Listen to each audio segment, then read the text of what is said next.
We're going to unbox Deus Ex. I haven't opened this in years. It's just been on the shelf. This is something I purchased right when it first came out. I believe I got this on launch day. I got it at Best Buy, and I don't remember, it's been so long, but I think I was working at Best Buy there, so I might have gotten my employee discount as well.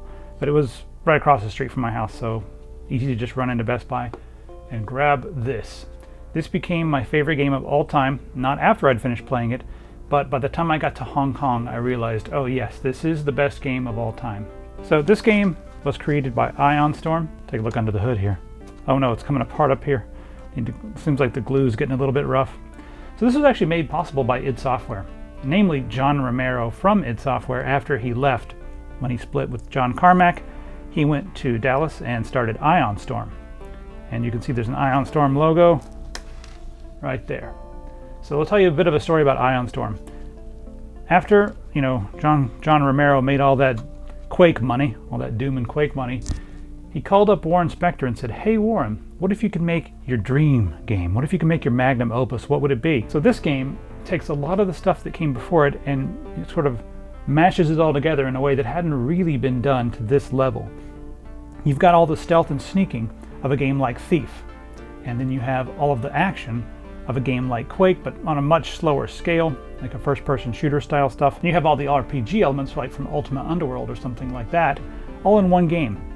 Now, it doesn't do any of those things better than the named games, but once you put them all together, you get something that's really interesting and special. So there we go, look at these graphics. Let's look at the back here.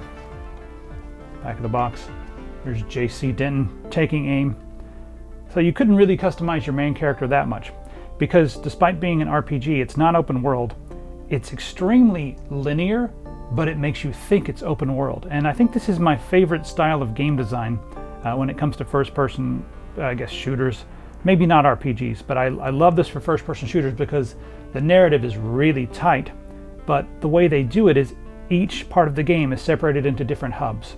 Like when you get to Hong Kong, they essentially just turn you loose and you can wander around Hong Kong to Nochi Road and explore on your own.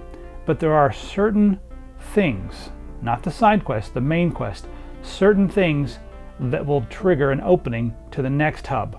And you can't really go back once you do. So, you go through and you can do all kinds of side quests, meet all sorts of different people, discover things that are not part of the main plot, discover side secrets, and possibly even save characters who you think are supposed to die. And if you do save them, maybe they'll show up later in the game. It can change little things about the game, but essentially you go from one hub to the next through one entry point and one exit point.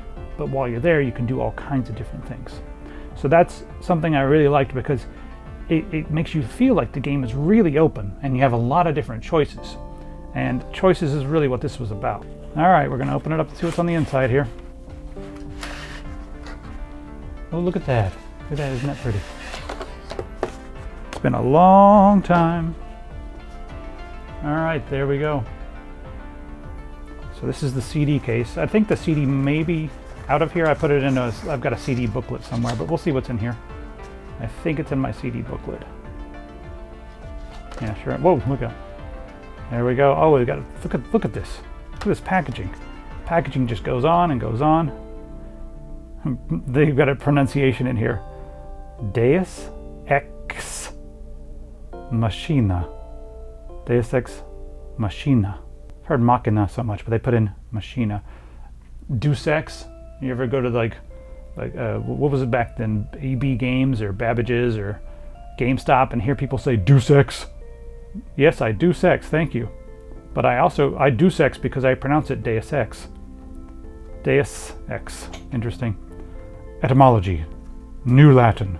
A god from a machine. Translation of Greek. All right, so there we go. Date of origin, 1697. Explore a rich, simulated world of unparalleled interactivity, engineered to react logically to your every action. And this is something very interesting about this game in particular that was sort of set it apart from the games in the past. You could tackle just about anything in the game with multiple different ways. You can beat the entire game without killing anybody. Laputin machine, for those who know.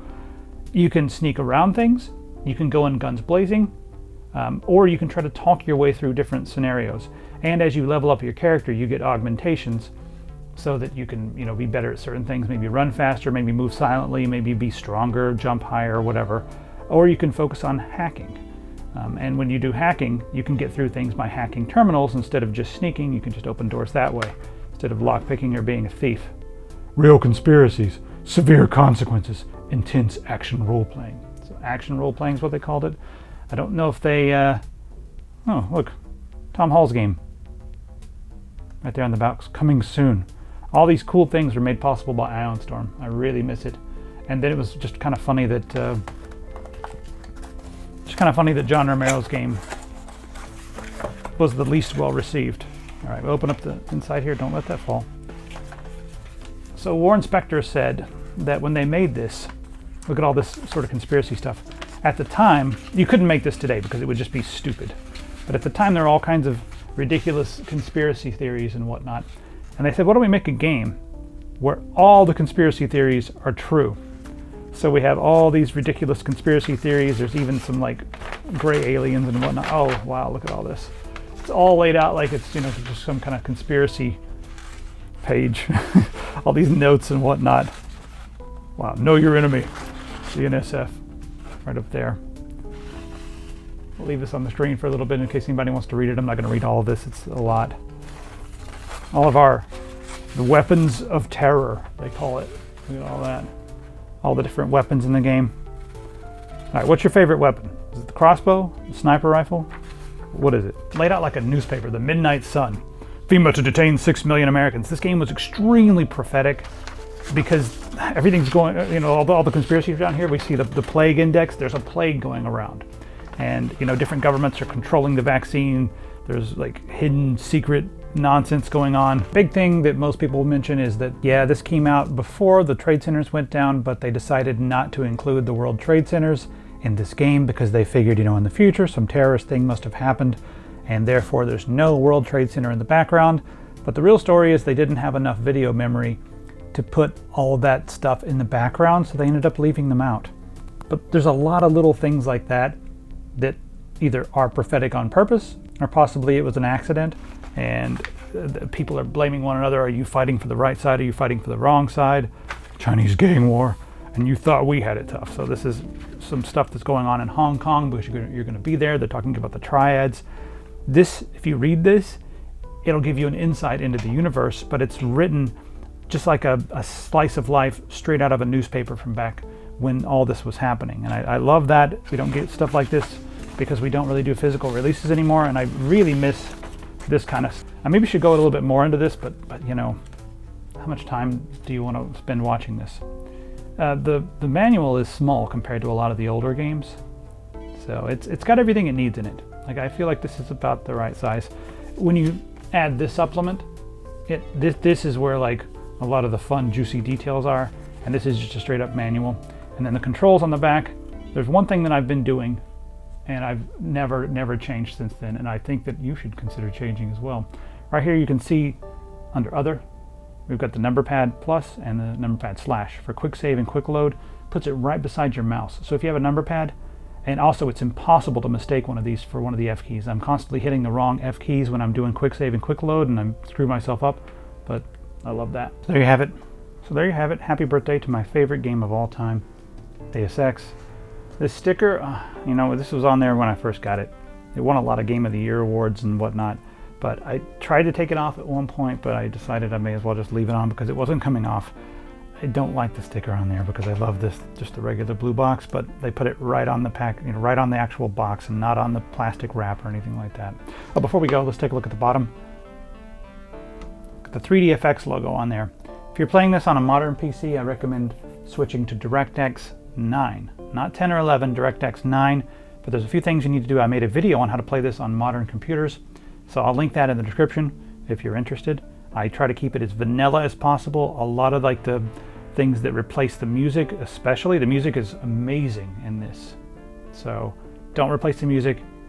The ones that replace the textures really have this uncanny valley feel, so I recommend keeping it as vanilla as possible.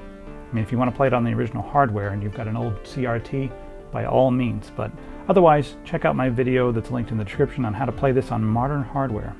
Look at that, minimum requirements of 300 megahertz Pentium 2 or equivalent Windows 95 and 98. This came out right around the time of Windows 2000. I played it on Windows 2000, but most people probably played this on Windows 98 if they played it when it first came out, or a year later on Windows XP. Right there, DirectX 7, 4x CD-ROM drive, look at that. And 150 megabytes of hard drive space. But if you wanted to like put the whole thing on your hard drive, 750 megabytes. That's it. 16 megabytes of video RAM. Oh, and yes, we've got a lot of t-shirts. I'm gonna put the Tenochi Road t-shirts on sale. That's the Deus Ex homage t-shirts with beautiful ASCII art. I'm not gonna ask you twice to get one of these. There are some conspiracies hidden in the ASCII art, so see if you can find them. You can grab all that over at epicpants.com. Just click on the sale tab. We'll do a sale on this, 35% off, with coupon code LaPutinMachine. Yes, I'm gonna make you copy and paste that into the, Epic Pants coupon code thing. So it'll be down in the description. Just copy paste LaPutinMachine to get 35% off on these Tenochi Road t-shirts. The hell will also do the 35% off on these amazing mugs. That's Ivan right there. I spill my drink. All right, 35% off, epicpants.com, LaPutinMachine, go. All right, let me know if you want to see more unboxings with some, extra information. Like I like to kind of get into these things, get a little bit nerdy. You want to see more of these videos? Let me know. See you in the comments.